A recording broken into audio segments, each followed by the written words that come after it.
everyone, welcome to IFS. I hope you all are doing fine students. हमारे साथ में आज कनेक्टेड है हमारे एक स्टूडेंट अंकित एंड आपको जान के बहुत खुशी होगी that he has recently qualified IIT jam biotechnology. But उसके अलावा मुझे एक और इन्फॉर्मेशन मिली है दैट उन्होंने अभी टिफर की एग्जाम भी क्वालिफाई की थी. So let's welcome him and let's know his journey. कैसी की थी प्रिपरेशन, आपको इनसे क्या क्या सीखना चाहिए, सब जानते हैं. So first of all, hello Ankit, welcome to our platform. How are you doing here? Hello, ma'am. I'm fine. Okay, How are great. you? Okay. So, first of all, please tell me about your qualifications कि आपने कौन सी exam qualify की है, क्या rank आई है आपकी और क्या स्कोर रहा है. पहले अब हम आईआईटी की बात कर लेते हैं, आईआईटी जैम की. तो अपना रैंक और स्कोर बताइए प्लीज. मैम मेरा IIT जैम में रैंक था 58 और मेरा स्कोर था 73.33. ठीक है, ओके. तो बहुत अच्छी रैंक है और आई एम वेरी मच श्योर आपको डेफिनेटली सीट तो मिल जाएगी यहाँ पे. और इस बार का जो हमने एग्जाम देखा था आईआईटी जैम का, वो एग्जाम काफी इजी था. तो आपके पहले तो मुझे बताइए कि जब आपने एग्जाम दिया था आपके एक्सपेक्टेशंस क्या थे कि यार, क्योंकि एग्जाम देके हर किसी का एक तो कंफर्म था कि कट ऑफ हाई जाएगी और हमने देखा भी है कट ऑफ इस बार का सबसे हाई गया हुआ है. सो आपके एक्सपेक्टेड क्या था कि आप क्या स्कोर लाओगे, रैंक क्या आएगी, आप ये रैंक एक्सपेक्ट कर रहे थे, कुछ कम ज्यादा, what were your expectations? Ma'am first of all तो एग्जाम दे के जब मैं आया उसके बाद जब रेस्पॉन्स शीट निकला उसके बाद तो क्वेश्चन पेपर आया. उसके बाद मैंने वो आप लोगों ने कंप्लीट डिस्कशन को क्वेश्चन पेपर डिस्कशन बनाया था. तो उसके बेसिस पे मेरा उस टाइम पे 74 के आसपास आ रहा था. ओके. तो इस बार चूंकि कट ऑफ ज्यादा था तो मैंने कभी इतना रैंक एक्सपेक्ट नहीं किया था 100 के अंदर आ जाएगा, क्योंकि कट ऑफ ज्यादा था एक्चुअली. क्या था कि मतलब जब स्टार्ट किया था पढ़ना आप लोगों से, तो दिगंबर सर का मैंने एक सेल बायोलॉजी का लेक्चर देखा था, लेक्चर सीरीज देखा था. तो उसमें उन्होंने बताया था कि 75-76 के आसपास लाने से बहुत अच्छा रैंक आता है. तो मैंने वही टारगेट करके चलाता था. लेकिन इस बार चूंकि बहुत हाई कट ऑफ था तो मुझे लगा कि बहुत हाई स्कोर जाएगा, तो इसलिए मैंने 100 के अंदर तो आएगा ही, 100 के अंदर एक्सपेक्ट किया था. ठीक है. सो दैट्स ग्रेट कि आपने इतनी मेहनत की है एंड आई थिंक आप काफी पहले से कनेक्टेड हो हमारे साथ में. तो आपकी प्रिपरेशन, आपकी पढ़ाई प्रॉपरली, आपको गाइडेंस मिला है कि आपको किस तरीके से टारगेट करना है IIT JAM. Before moving towards IIT JAM, please tell me about your TIFR result as well. First of all अभी कांग्रेचुलेशन, उसके बारे में कुछ बताइए. Thank you ma'am. तो TIFR का जो एक रिजल्ट एज इन तो कोई स्कोर या फिर वो लोग तो कुछ रिलीज नहीं करते, तो वो लिस्ट निकला था. अभी भी NCBS के वो साइट में वो लिस्ट है, तो वो NCBS के साइट में वो लिस्ट दिखा था. वो लिस्ट के अनुसार मैंने देखा था कि मेरा सिलेक्शन हुआ है. उसके बाद उन्होंने एक एप्लीकेशन फॉर्म भेजा था जिसमें मेरे रिसर्च आइडियाज के ऊपर कुछ क्वेश्चंस उन्होंने सिलेक्ट किए थे. तो उसके ऊपर उन्होंने बहुत क्वेश्चंस किए थे, तो वो भी फिल करके मैंने भेज दिया. Okay, great. सो अगर हम बात करेंगे MSc एंट्रेंस एग्जामिनेशंस की, तो ये हमारा हमेशा होता है हर टीचर का कि जितने भी हमारे MSc एंट्रेंस एग्जामिनेशंस है, जैसे TIFR है, GATP है, CUET है, IIT जैम है, हम हमेशा बोलते हैं कि सिलेबस काफी हद तक सेम होता है सारे एग्जाम में, पैटर्न चेंज होता है, कहीं कुछ एड ऑन्स होते हैं. तो आपका क्या ओपिनियन है, क्या आप बोलोगे टिफर की प्रिपरेशन आपको यहाँ पे हेल्प किया है? So what is the difference here? Ma'am tipper और IIT जैम में एकदम सिलेबस का तो मैं बोलूंगा कोई डिफरेंस नहीं है. मतलब टिफर मतलब कुछ चैप्टर्स हो गए, जैसे IIT जैम में प्लांट का एक चैप्टर, एक इम्पोर्टेंट सा चैप्टर रहता है. IIT जैम में प्लांट्स का साइंसेस का एक चैप्टर इम्पोर्टेंट रहता है. लेकिन टिफर का मैं बोलूंगा कि जो चैप्टर जैसे मेन चैप्टर जैसे molecular biology, biochemistry, cell biology, there all same chapter that are both in TIFR and IIT JAM BT. तो मेन जो एक्चुअली TIFR के लिए और एक चीज मैं ऐड ऑन करना चाहूंगा. I think so I should, because TIFR के इसमें क्या होता है, अगर आप प्रीवियस ईयर क्वेश्चंस अच्छे से करके जाओगे तो TIFR का क्वेश्चन मैक्स टू मैक्स मतलब उसी ढंग का आता है. TIFR का क्वेश्चन का पैटर्न थोड़ा सा अलग है, तो इसलिए प्रीवियस ईयर क्वेश्चन करके जाएंगे तो अच्छा रहेगा. और नहीं तो IIT JAM BT, GATB, CUET इन सब का सिमिलर पैटर्न ही रहता है, तो सिलेबस भी मोर और लेस सेम ही रहता है. जी बिल्कुल. अच्छा, मेरा एक बहुत इंपॉर्टेंट क्वेश्चन है, ये हर स्टूडेंट का होता है. अगर मैंने लिखा है, सपोज हम पढ़ा रहे हैं टारगेट IIT जैम, मैं करवा रही हूँ बायोकेमिस्ट्री का रिवीजन, तो कोई आके मुझे कमेंट करता है कि मैम ये बायोकेमिस्ट्री गैट के में काम आएगी कि नहीं आएगी। तो आप मुझे बताइए कुछ डिफरेंस होता है आईटीएम की बायोकेमिस्ट्री और गैट की बायोकेमिस्ट्री में? नहीं मैम, मैंने तो अभी तक गैट भी दिया नहीं, लेकिन मैंने सीयूईटी दिया है। तो सीयूईटी में भी जो लेवल का बायोकेमिस्ट्री है, आईआईटी में भी वही है, मतलब सिमिलर है, दीज टॉपिक्स आर सिमिलर, मतलब कोई ऐसा चेंज नहीं रहता है।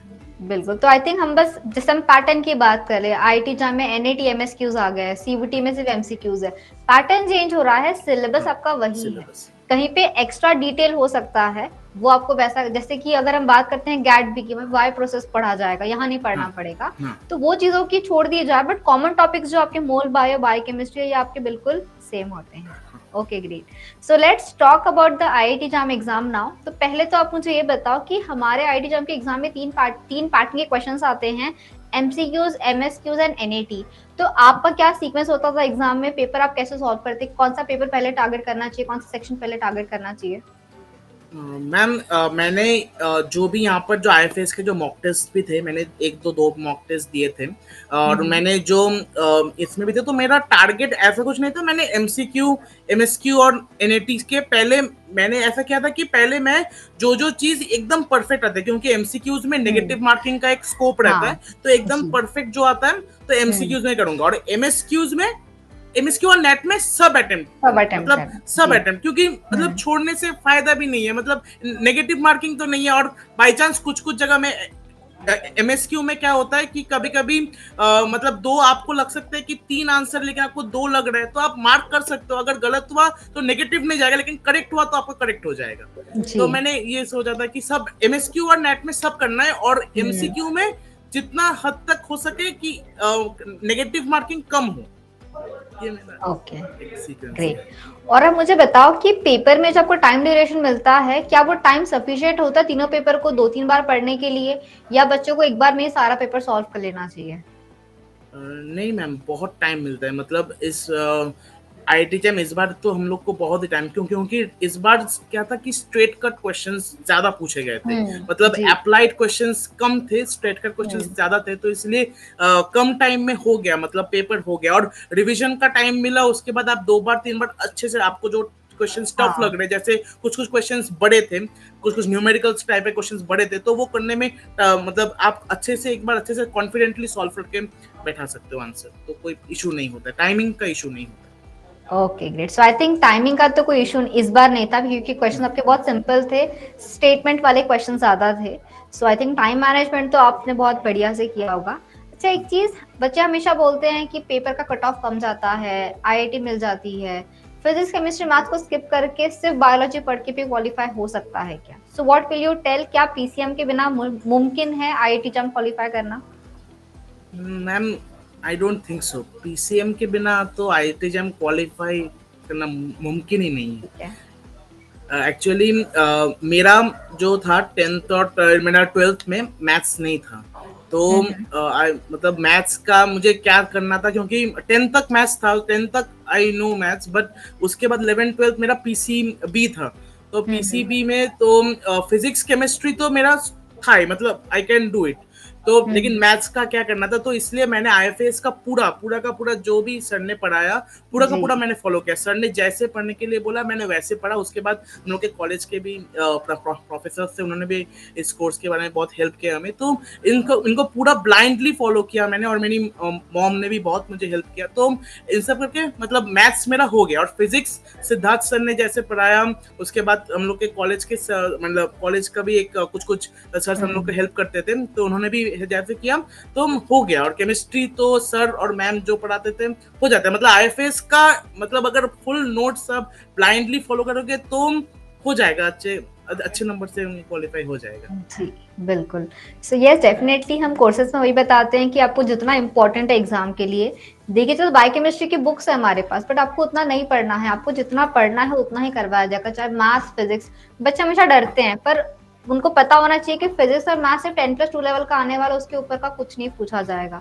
तो जो इंपॉर्टेंट फॉर्मूलाज है, जो इंपॉर्टेंट कॉन्सेप्ट्स है, वो सारा आपको करवा दिया जाता है, ताकि आपको बेनिफिट मिले उससे, और आपको पता रहे कि एग्जाम में वो टेंशन ना रहे। अदरवाइज एक नर्वसनेस होती है कि क्या पूछ सकते हैं, हमें आता है नहीं आता है, तो वो चीजें जो है वो आप लोग यहाँ से अवॉइड कर सकते हो। तो ये बहुत अच्छी बात है कि आपने पीसीएम को बिल्कुल प्रिपेयर किया था, एंड वही रिजल्ट है कि आपकी जो रैंक आई है आज, जो हम बोलते हैं 2 डिजिट रैंक बोलते हैं, तो बिल्कुल एक आपकी बढ़िया सी रैंक आई है।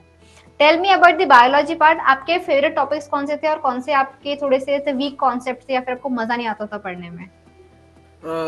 मैम फर्स्ट ऑफ ऑल तो मेरे favourite first favourite concept was genetics. Genetics, I love genetics. तो जेनेटिक्स इम्यूनोलॉजी मुझे बहुत पसंद है, तो मैं वो उससे स्टार्टिंग, और जेनेटिक इम्यूनोलॉजी, सेल बायोलॉजी। तो सेल बायोलॉजी मैं बहुत आपके कोर्स में से बहुत जन से बहुत एक दिगंबर सर से पढ़ा, आपसे पढ़ा, उसके बाद और एक मैम थी उनसे पढ़ा, मतलब 3-4 बार सेल बायोलॉजी पढ़ा मैं। तो उसके लिए सेल बायोलॉजी बहुत ग्रेस में था। और जो प्लांट, एक्चुअली मेरा बैकग्राउंड जूलॉजी का है, तो प्लांट का पार्ट उतना मतलब ना कॉलेज में पढ़ाया जाता है ना किधर पढ़ाया जाता है। तो जूलॉजी का, तो प्लांट्स बॉटनी का पार्ट वो है, वो थोड़ा सा मुझे समझने में टाइम लग रहा था। तो इसलिए थोड़ा सा धीरे धीरे मैंने वो बॉटनी का पार्ट पढ़ा।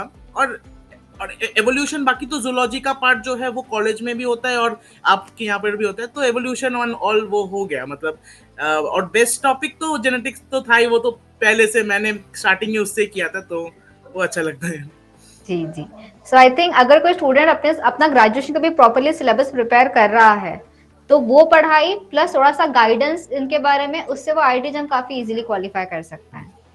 क्योंकि जैसा बता रहे हो सिलेबस का पार्ट होता है कुछ जूलॉजी, लाइक अगर आपका जूलॉजी है तो शायद प्लांट आप नहीं पढ़ोगे कॉलेज में, बट आपका जूलॉजी वाला पार्ट, एनिमल फिजियो एवोल्यूशन, वो आप वहां से कवर कर सकते हैं। Okay great.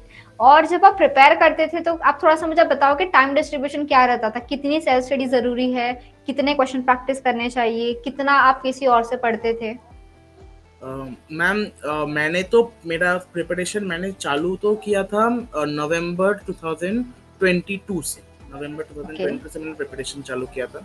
तो क्योंकि मुझे लगा था, मैंने फर्स्ट टारगेट था मेरा टीआईएफआर, तो 1 साल का मैंने नवंबर से दिसंबर तक मेरा था कि टीआईएफआर, उसके बाद जैम, मतलब ऐसे ऐसे करके मैंने टारगेट सेट किया था कि पहले टीआईएफआर को फोकस करेंगे, फिर जैम, फिर ऐसे करके टारगेट सेट किया था। तो मैंने पहले जो भी आईएफएस का जो बुक मिलता है, जो पूरा लाइफ साइंस का जो प्रीवियस ईयर क्वेश्चन का जो बुक मिलता है, वो मैंने पूरा सॉल्व किया, एक एक करके चैप्टर, जैसे आप पढ़ाते थे वैसे वैसे चैप्टर मैं कंप्लीट करता था, उसके बाद मैं सॉल्व करता था, मतलब उसके वैसे सॉल्व करते करते मेरा पूरा का पूरा पीवाईक्यू हो गया। और आपने एक एक्स्ट्रा बुक भी दिया था जिसमें मतलब पीवाईक्यू छोड़ के बाकी एक्स्ट्रा प्रैक्टिस क्वेश्चंस हैं, तो वो मतलब वो पीवाईक्यू करने बाद वो तो एक्स्ट्रा क्वेश्चंस भी प्रैक्टिस हो जाते थे। तो आई थिंक वो दोनों बुक अगर आप लोगों ने कर लिया तो मोर देन सफिशिएंट है, और आप लोग तो क्वेश्चंस कराते ही हो, मतलब बार बार मॉक टेस्ट होता है, 3-4 मॉक टेस्ट आप दे सकते हो, तो 2-3 मॉक टेस्ट, और उसके बाद टीआईएफआर के पहले आपने जो टीआईएफआर टैकलर्स का जो आपने जो यूट्यूब सीरीज चालू किया था, उसमें भी बहुत सारे क्वेश्चन, तो ऐसे होते क्वेश्चन प्रैक्टिस बहुत होते हैं, मतलब क्लास में भी होता है प्लस वो बुक्स में लगे बहुत सारे हो जाते हैं। बिल्कुल। सो आई थिंक एक जो हम बोलते हैं कि इन एग्जाम के पैटर्न क्योंकि एमसीक्यूज एमएसक्यूज वाले हैं, तो कॉन्सेप्ट समझना एक अलग बात होती है, पर उसको अप्लाई करके क्वेश्चन सॉल्व करना बहुत जरूरी है। तो मुझे जो नजर आ रहा है कि आपने प्रैक्टिस इतनी करके रखी थी बुक्स में, तो आप जो बता रहे हो ना कि मैम टाइम कम लगा था एग्जाम ड्यूरेशन में, आई थिंक आपको कम टाइम लगा था। I don't know about others, might भी उनको कम टाइम लगा हो, माइट भी ज्यादा लगा, बट आपने 2 या 3 बुक्स अपनी जितनी पूरी प्रैक्टिस की थी, ये आपको बहुत हेल्प किया है to target the exam. And what about the full and mock test? आपके स्कोर पहले क्या आते थे, कैसा इंप्रूवमेंट रहा था आपका उसमें, क्या क्या लर्निंग्स एक स्टूडेंट ले सकता है उन मॉक टेस्ट से? मैम वो फुल लेंथ मॉक टेस्ट में मुझे पहले तो पहले आपके कुछ शॉर्ट मॉक टेस्ट होते थे, वो देता था मैम।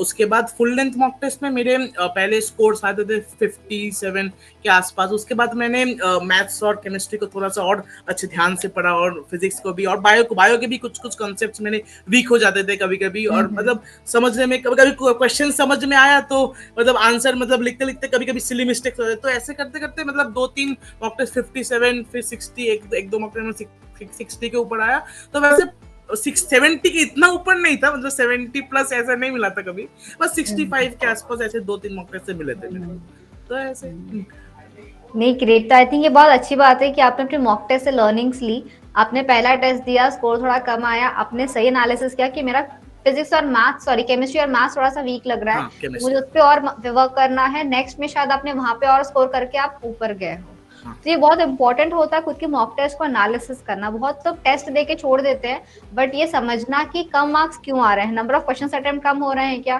टाइम कम पड़ रहा है क्या, हमें नहीं आता है क्या, नेगेटिव में जा रहे हैं क्या, ये समझना बहुत जरूरी होता है। और आपने बस सही एनालिसिस किया खुद के बारे में, एंड रिजल्ट तो हम सबके सामने है बिल्कुल। So tell me what is your goal, आपको इन फ्यूचर क्या करना है, आपको कहाँ कहाँ आप देखते हो अपने आप को? मैम मैं एक गोल से चालू किया था, मैंने ये जूलॉजी भी चालू किया था एक गोल से कि I wanted to become something like a molecular biologist और बायोटेक्नोलॉजिस्ट, मतलब एक मॉलिक्यूलर बायोलॉजी, क्योंकि जेनेटिक्स आई लव, जाते मैंने आई लव जेनेटिक्स, तो जेनेटिक्स के लाइन में जाने का मुझे बहुत ही मन था, मतलब पहले से, मतलब ऐसा कि I have studied my for MBBS के, मतलब नीट के लिए मैंने पढ़ाई जरूर की थी, लेकिन एक अंदर था कि हाँ जेनेटिक नीट नहीं हुआ तो ये जेनेटिक्स का लाइन भी मैं ओपन रखूंगा कि जेनेटिक्स या फिर मॉलिक्यूलर बायोलॉजी से मैं कुछ अच्छा कुछ कर सकूं, या फिर आगे कुछ अच्छा, मतलब कुछ अच्छा रिसर्च कर सकूं जिससे कि अच्छा मेडिसिन बना सकूं, या कुछ भी वैक्सीन बना, मन था, मतलब मन है अभी भी मतलब वो बहुत बड़ा कुछ स्कोप है, तो मतलब अभी तो वैसे वैसे सोचा है मैंने तो। नहीं, बिल्कुल ये ड्रीम्स होने चाहिए हमारे। When you dare to dream, तभी तो हम उसको आगे बिल्कुल पार कर पाएंगे। तो बिल्कुल बहुत अच्छी बात है कि आपको इंटरेस्ट है मोल बायोलॉजी जेनेटिक्स में। वेरी मच श्योर कि आप वहां तक पहुंच जाओगे। उसके पहले आप मुझे बताओ कि आपका कुछ गोल कॉलेज है कि मुझे इस कॉलेज में, मुझे इस इंस्टीट्यूट में जाके पढ़ाई करना था। So you do have anything like that? Ma'am goal college तो ऐसे आईआईटी बॉम्बे मैंने सोचा है, लेकिन अभी ये 58 रैंक में मिलेगा क्या नहीं अभी देखते हैं, लेकिन मैंने आईआईएससी एनसीबीएस या फिर आइजर्स में जाने का मन है, मतलब आइजर एनसीबीएस या फिर आइजर कोलकाता या फिर आइजर पुणे, मतलब ये सब टॉप कॉलेजेस है, तो यहाँ पर जाने का मन है, तो अभी यहाँ पर अच्छा एक्सपोजर भी मिलता है। No I wish you all the very best कि आपका जो ड्रीम है होप सो आपको जल्दी मिल जाएगा वो। एंड आर यू टारगेटिंग गैडवी also this year? Yes ma'am, yes ma'am. Okay, तो आप कुछ मैसेज देना चाहोगे हमारे स्टूडेंट्स को जिन्होंने आईआईटी एग्जाम में शायद सफलता नहीं ले पाए थे, क्वालिफाई कर लिया है, रैंक नहीं आई है, बट तो उनको तो भी गार्ड भी टारगेट करना है। गैडबी में हमारा आईआईटी में भी 10 सीट्स मिल रहे हैं। सो कुछ मैसेज आप उनको देना चाहोगे गैडबी के लिए, कोई टिप आपकी तरफ से? तो गैडबी के लिए तो फर्स्ट ऑफ ऑल मैं बोलूंगा कि जो भी आप लोग ने पढ़ा है अभी तक, मतलब आप लोग के जो नोट्स, वो ध्यान से फिर से और एक बार रिवाइज, क्योंकि हम लोग जो पढ़ते रहते हैं ना भूलते रहते हैं, उसके बाद हम लोग को फिर से और एक बार रिवाइज अच्छे से करना चाहिए, ताकि हम लोग को एकदम एक क्रिस्प एंड, क्योंकि गैडबी में स्ट्रेट कट क्वेश्चन ज्यादा आते हैं और क्वेश्चन नंबर ज्यादा है, मतलब नंबर ऑफ क्वेश्चन ज्यादा है, तो स्ट्रेट कट क्वेश्चन आते हैं, तो आप लोग के नोट्स अगर पूरा अच्छे से फुल ऑन कोई पढ़ लेगा तो क्वेश्चंस, मैक्सिमम क्वेश्चन अटेम्प्ट कर पाएगा।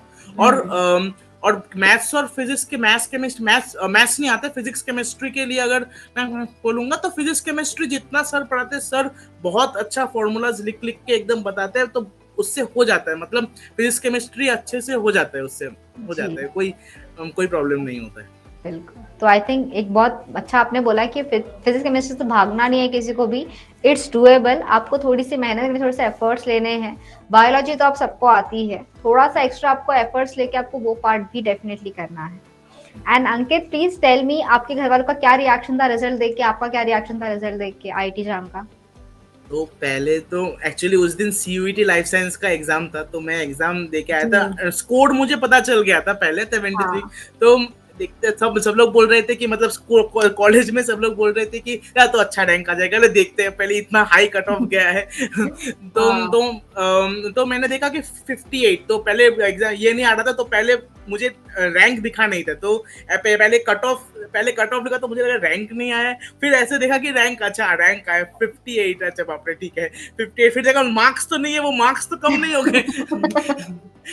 फिर घर में ही बोला, घर वालों ने बहुत बहुत ये, क्योंकि उनके कांस्टेंट, मेरी मॉम मेरे साथ रात भर जग के मेरे साथ बैठती थी, मैं पढ़ता था और वो मेरे साथ बैठी रहती थी, तो उनके एफर्ट्स की वजह से, उनके आशीर्वादों की वजह से आज मैं यहाँ हूँ, तो बहुत उनको भी बहुत अच्छा लग रहा है, मुझे भी बहुत अच्छा। ग्रेट। तो बिल्कुल आप हमारे प्लेटफॉर्म के थ्रू थैंक यू बोल सकते हो अपने सारे फ्रेंड्स, अपने टीचर्स, अपने पेरेंट्स को। कोई मैसेज आपकी तरफ से जिन सबका साथ रहा है आपके सक्सेस में?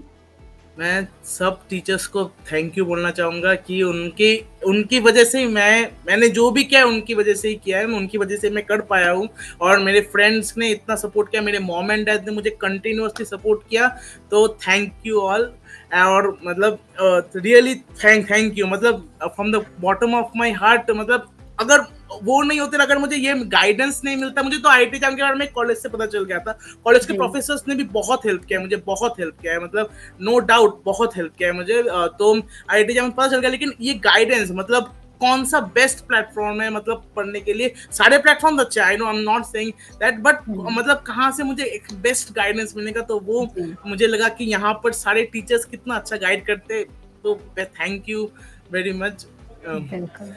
तो मैं एक चीज ऐड ऑन करूंगी डेफिनेटली कि देखो ये बहुत ज्यादा आपकी खुद की मेहनत है। हम लोगों ने पुश किया, ऑफ कोर्स आपको हेल्प करते हैं आपके टीचर्स, हम आपके पेरेंट्स, सब ने आपको सपोर्ट दिया है, आपको एनवायरनमेंट दिया है, and kudos to your friends, because friends का साथ बहुत जरूरी होता है, क्योंकि इट्स अ लॉन्ग जर्नी, आपको 1-1.5 साल तक पढ़ाई करनी है, तो उस टाइम पे करेक्ट फ्रेंड सर्कल होना भी बहुत जरूरी होता है। So you are very much blessed to have very nice people around you, and I really wish you all the very best. कोई एक लास्ट मैसेज आपका, जो भी हमारे नए, जो भी न्यू एस्पिरेंट्स है, जो शायद अभी प्रिपरेशन स्टार्ट कर रहे हैं, कोई मैसेज देना चाहोगे आप उन सबको? तो मैं मैसेज तो ऐसा देना नहीं, मैं ऐसा देना चाहूंगा कि फर्स्टली तुम्हारा जो वीक सब्जेक्ट है उसको पहले टारगेट करो, या फिर you can start with your most favourite subject, ताकि तुम्हें एक अच्छा लगे कि हाँ तुमने जो फेवरेट सब्जेक्ट चालू किया है, हाँ that you know something about it, तुम्हें बूस्ट मिलेगा। तो then move on to your weak subjects की वीक सब्जेक्ट्स को पहले स्ट्रॉन्ग करो, क्योंकि वो टाइम लगता है वीक सब्जेक्ट स्ट्रॉन्ग करने में। तो मैंने भी किया था मैथ्स मेरा था नहीं, तो इसलिए पहले मैंने मैथ्स को किया था। तो वीक सब्जेक्ट्स को पहले करोगे तो हो जाता है, मतलब और थोड़ा सा ज्यादा टाइम तक अगर आप करोगे तो एकदम कॉन्फिडेंटली आप एग्जाम्स तक दे पाओगे। तो कॉन्फिडेंटली एग्जाम्स दे पाओगे तो एकदम मतलब एग्जाम के वक्त कोई डर नहीं रहेगा कि हाँ ये क्वेश्चन क्या इसका आंसर ये होगा कि इसका आंसर ये होगा, एकदम कॉन्फिडेंटली आप you can just mark the answer. जी, great. So thank you so much Ankit for joining and telling us about your journey. बहुत मजा आया आपसे बात करके। And you have qualified 2 major exams, TIFR and IIT JAM।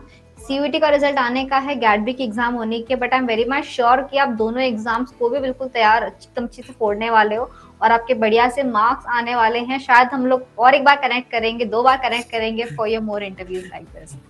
And आपने जो help किया है हमारे सारे स्टूडेंट्स को, यस अंकित ने बिल्कुल सही बताया है कि आप इस एक प्रिपरेशन से you can target multiple exams. बस आपको थोड़ा सा डायरेक्शन चेंज करना होगा in the way of solving the questions, in the way of कुछ एक्स्ट्रा चीजें हैं क्या, आपको बस उसका ध्यान रखना पड़ेगा। So Ankit, I wish you all the very best from the entire team of IFS, and I wish you all the very best for all the upcoming journey of your life. Thank you, ma'am. And to all the aspirants out there, students, keep studying. आपकी कोई भी query, कोई doubt है, you can put it in the comment box. Have a great day everyone, and very happy learning to all. Thank you.